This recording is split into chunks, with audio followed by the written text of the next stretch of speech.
Assalamualaikum warahmatullahi wabarakatuh. Waalaikumsalam warahmatullahi wabarakatuh.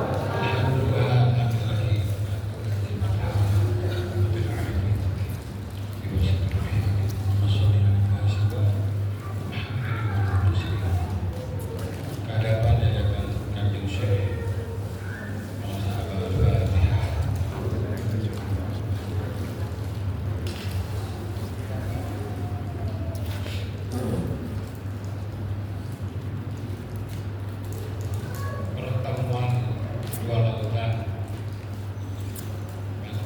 Bahrain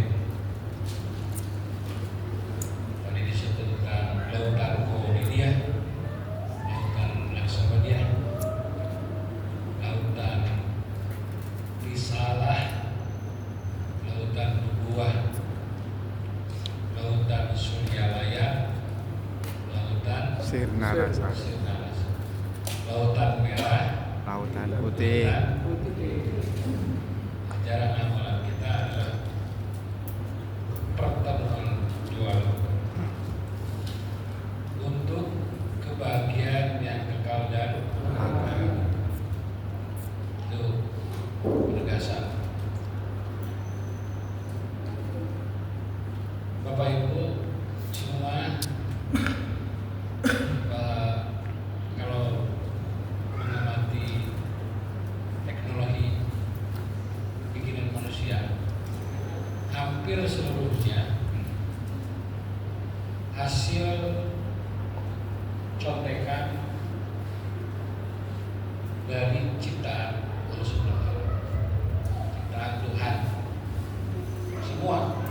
Semua produk teknologi ciptaan manusia,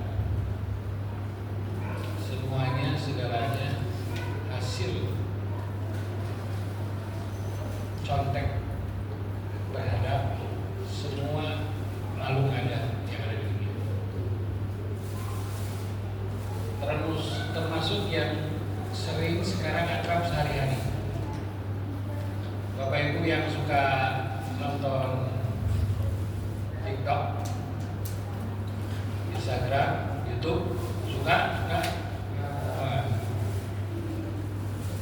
Coba perhatikan, ketika nonton satu tayangan sosial media, TikTok, Instagram atau YouTube, kalau Bapak Ibu menyimak satu tayangan dalam durasi sampai habis, apalagi sampai berulang-ulang, maka berikutnya begitu di scroll, yang akan tayang adalah video serupa. Itu disebut dengan algoritma sosial Media. Semua Pak Cebok, Instagram, TikTok, YouTube, gitu. Jadi ketika kita tertarik dan menarik satu tayangan, maka secara sistemik algoritma itu akan membawa kita untuk menonton tayangan-tayangan yang serupa. Bahkan termasuk direkomendasikan akun mana yang mesti di follow, diikuti. Karena kita sudah memutuskan punya satu kecenderungan suka terhadap satu. Nah, itulah algoritma sosial media bikinan manusia. Nah, Bapak Ibu semua, kalau ikuti sohbah dengan Tuhan saya, dan beliau sering sampaikan tentang betapa pentingnya kita menjaga prasangka. Prasangka merujuk pada hadis kursi, itu akan menentukan kehidupan kita. Hadis kuncinya apa? Ana inda dhanni abdi bi, in dhanna khairan falahu, in dhanna syarran falahu. Firman Allah dalam hadis kursi, aku tergantung prasangka hamba. Kalau prasangka hambaku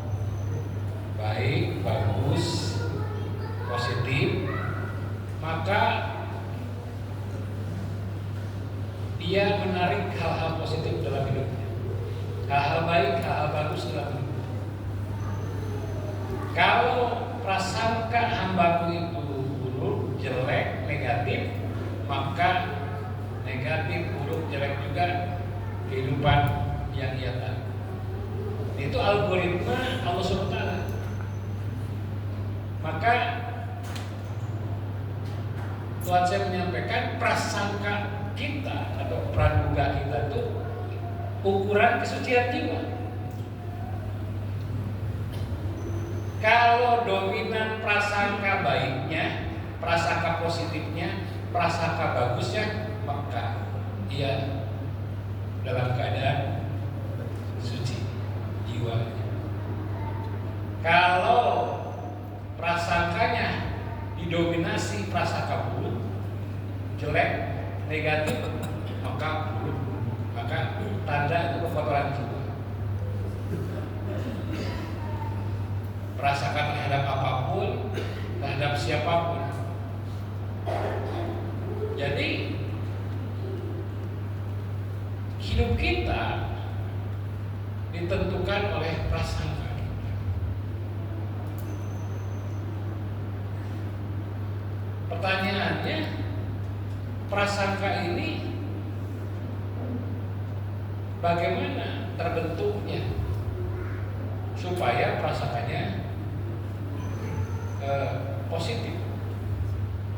Maka itu semua ternyata dimulai dari kalimah. Gitu. Makanya kita semua mendapatkan talqin dzikir kalimah thayyibah. Jadi kalimah thayyibah itu sesungguhnya adalah alat untuk mengubah kondisi prasangka kita. Di dalam tradisi ilmu disebutnya self talk, ngomong sendiri. Hati-hati ngomong sendiri, hati-hati dengan perkataan kita. Karena seringkali kata-kata itu doa ya. Semua dari kata-kata yang diucapkan kepada diri sendiri. Nah makanya dzikir itu dalam konsepsi psikologi itu disebut dengan positive self talk. Positive self talk itu ngomong positif tentang diri sendiri kepada diri sendiri. Mengapa dzikir disebut positive self talk? Maka karena kalimat yang dipilih adalah kalimat terbaik, disebutnya kalimat thayyibah. Kalimat thayyibah la ilaha illallah. Kalau kita mengulang-ulang kata-kata yang thayyib, kata-kata yang thayyibah berulang-ulang, maka akan mengubah kondisi prasangka kita. Kalau prasangkanya bersih, suci, maka kesucian, kebaikan, hal-hal baik, hal-hal positif datang dalam hidup kita. Kalau yang tidak kenal kalimah thayyibah, yang tidak takwil, ya para pakar motivasi segala macam, mereka ngajarin tentang positif siapa. Silahkan pilih kata-kata positif apa yang harus diucapkan kepada diri sendiri. Karena kata-kata positif itu akan berpengaruh kepada prasangka, prasangka akan berpengaruh kepada kenyataan hidup.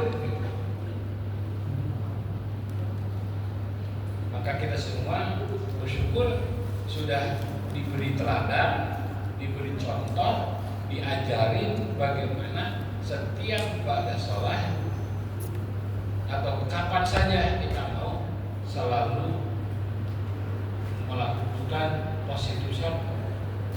Karena positif itu penting untuk mengubah prasangka. Nah, dalam tradisi ini ya untuk membersihkan, mensterilkan prasangka dari prasangka-prasangka buruk. Dan prasangka itu merupakan kunci hidup bahagia. Kalau kita dominan prasangka baiknya, bahagia. Tuhan saya para sahabat itu tidak pernah memandang satu peristiwa, bahkan mendengar perihal kabar buruk pun Ya, kabar yang terasa buruk dan negatif dianggap atau dirasakan negatif. Selalu respon cepat tanpa berpikir ini terbaik dari Allah. Jadi apapun berita yang sampai kepada telinga beliau, apapun yang beliau lihat, apa yang beliau saksikan, semuanya segalanya selalu dinilai, selalu selalu dilihat sisi positif dan sisi baik. Bahkan ini terbaiknya. Setiap kenyataan, setiap kejadian dalam hidup yang beliau terima pasti selalu yang ini terbaik dari Allah. Memang ada trend-trendnya ya. Ada yang ini baik untuk saya, ini lebih baik untuk saya. Nah, Tuhan saya itu udah puncaknya terbaik. Jadi semua kejadian, semua peristiwa dalam hidup, pernahkah kita dengan otomatis mengatakan ini terbaik dari Allah? Misalnya kecelakaan, sakit, itu kan secara gede kita merasakan dari kondisi buruk, betul? Tabrakan, ibu suaminya dikalaki, ditinggal meninggal, itu kan kondisi-kondisi yang tampak buruk negatif. Tetapi kalau kita sudah sampai derajat kesucian jiwa tertentu, peristiwa-peristiwa itu tidak akan dianggap sebagai peristiwa tragis, peristiwa buruk, peristiwa naas, apalagi sial. Tidak. Ini keputusan Allah, terbaik dari Allah. Dikasih sakit, dikasih segala sesuatu yang terlihat, terasa, terdengar negatif, tapi kita memilih sikap jiwa ini terbaik dari Allah. Itu puncak dikir itu. Puncak kita mengamalkan, melestarikan ajaran amal ini. Kita melihat siapa saja, apa saja dalam hidup kita terasa positif, baik. Dan itu bahagia. Bahagia tiada tara dan bahagia selama-lamanya. Ya kadang-kadang terselip, saya ini bukan jangan katanya. Setelah berguru, mengambil pelajaran dari para sahabat, selalu apa yang dialami, apa yang dilalui, peristiwa kayak yang ini sesungguhnya biasanya dianggap sebagai suatu musibah. Makanya terminologinya itu musibah kan? Ada pembagian musibah. Kalau sudah mengamalkan ajaran itu tidak ada kata musibah. Semua adalah pengaturan Allah. Setiap detil kejadian kulun minillah. Kalau sebagai murid kita tidak terlalu jauh kepada Allah. Ini sudah diatur oleh bangsa, oleh mursyid. Apa aja? Memang kejadiannya harus begitu. Dan tugas kita adalah mengambil pembelajaran atau dalam bahasa yang sering kita dengar adalah mengambil hikmah dari segala peristiwa. Nah, ya, jadi penting kita menjaga prasangka. Bahkan puncak dari menjaga prasangka itu hidup tanpa prasangka. Kata pengarang, siapa yang hidup tanpa prasangka maka akan datang yang tidak disangka-sangka. Siapa yang hidup tanpa praduga akan datang yang tidak diduga-duga. Begitu.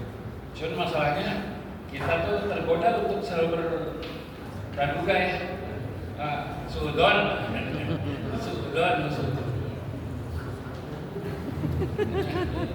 Tidak pernah bertanya apalagi mempertanyakan. Nah, itu.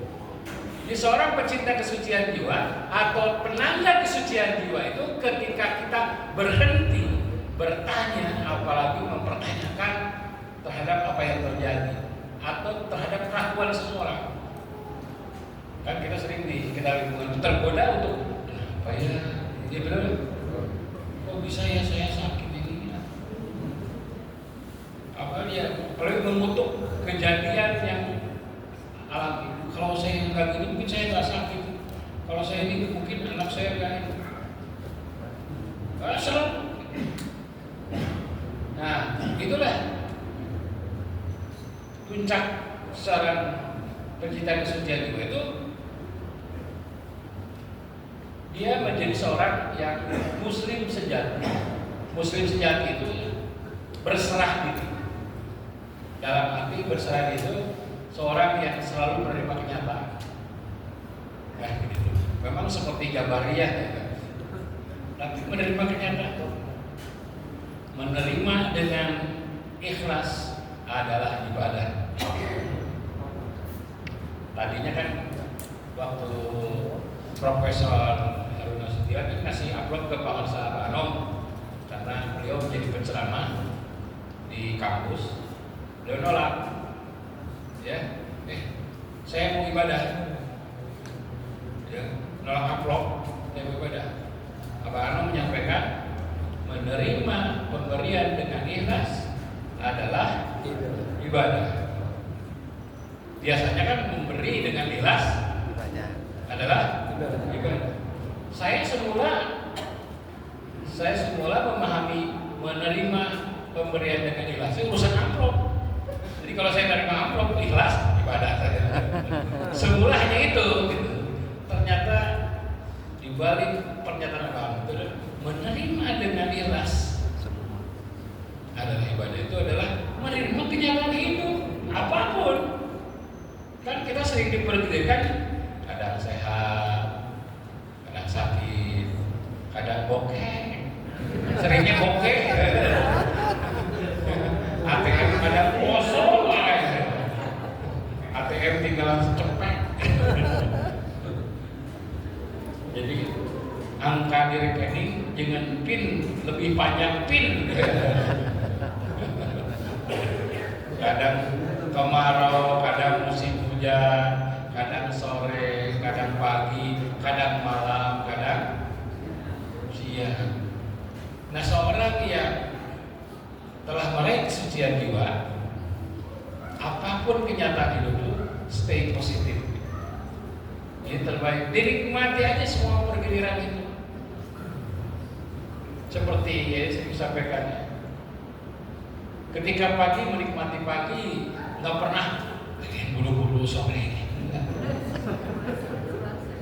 Ketika tiba sore nggak protes pengen buru-buru besok pagi.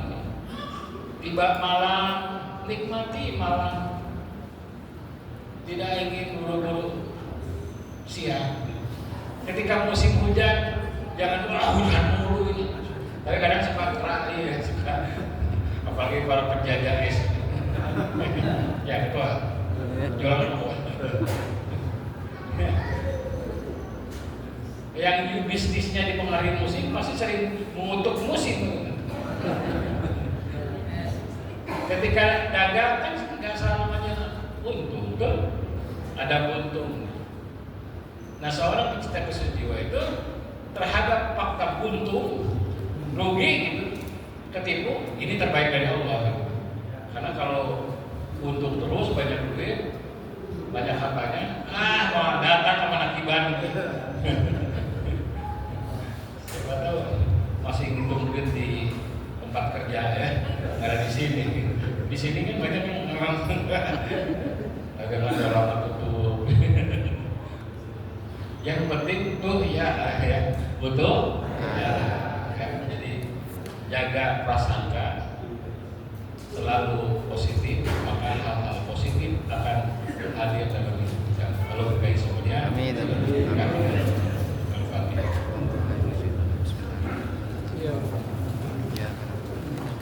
Assalamualaikum warahmatullahi wabarakatuh.